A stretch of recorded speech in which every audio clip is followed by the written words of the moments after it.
বিশ্বকাপে ভয়ঙ্কর দল হবে ব্রাজিল, বললেন কিংবদন্তি ফুটবলার। ফিফা আন্তর্জাতিক প্রীতি ম্যাচে দক্ষিণ কোরিয়াকে 5-0 ব্যবধানে উড়িয়ে দিয়েছেন 5 বারের চ্যাম্পিয়ন ব্রাজিল। এমন দাপুটে জয়ের পর ব্রাজিলিয়ান ফুটবলে ফের জেগেছে আত্মবিশ্বাস।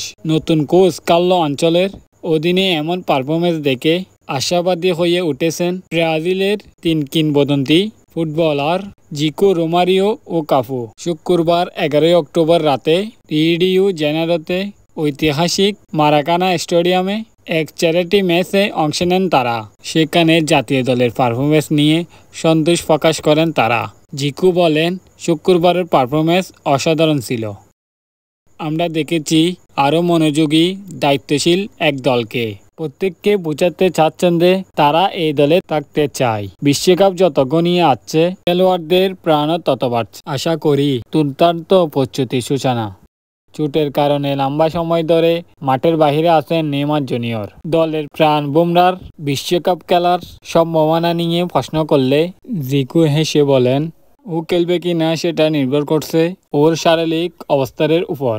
রোমেরোর মতো প্রতিপক্ষ দুর্বল হলেও 5-0 ব্যবধানে জয় ব্রাজিলের জন্য শক্তির প্রমাণ। তিনি বলেন, আজকালকার ফুটবলে এত বড় ব্যবধানে জয় পাওয়া সহজ নয়। আমি যেমন আশাবাদী তেমনি বিশ্বাস করি প্রতিটা ব্রাজিলই এখন নতুন করে আশা দেখছে। দেখি আমরা এখান থেকে আরো কত এগিয়ে যেতে পারি। 2002 সালে সর্বশেষ নিজেদের 5ম বিশ্বকাপ জিতেছিল ব্রাজিল। সে বিশ্বকাপ জয়ী অধিনায়ক কাফু মনে করেন, আনচেলত্তি এসে দলের কাঠামো ও ভারসাম্য ফিরিয়ে এনেছে, বিশেষ করে রক্ষণভাগে। তিনি বলেন, আমি নিশ্চিত বিশ্বকাপে ব্রাজিল হবে এক ভয়ঙ্কর দল। আমাদের আক্রমণভাগ সব সময় ভালো, তবে রক্ষণের শৃঙ্খলা না থাকলে লাভ হয় না।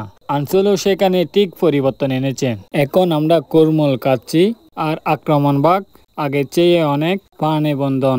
এই ব্রাজিলকে হারানো সহজ হবে না। এসব কথা বলেছেন ব্রাজিলের কিংবদন্তিরা।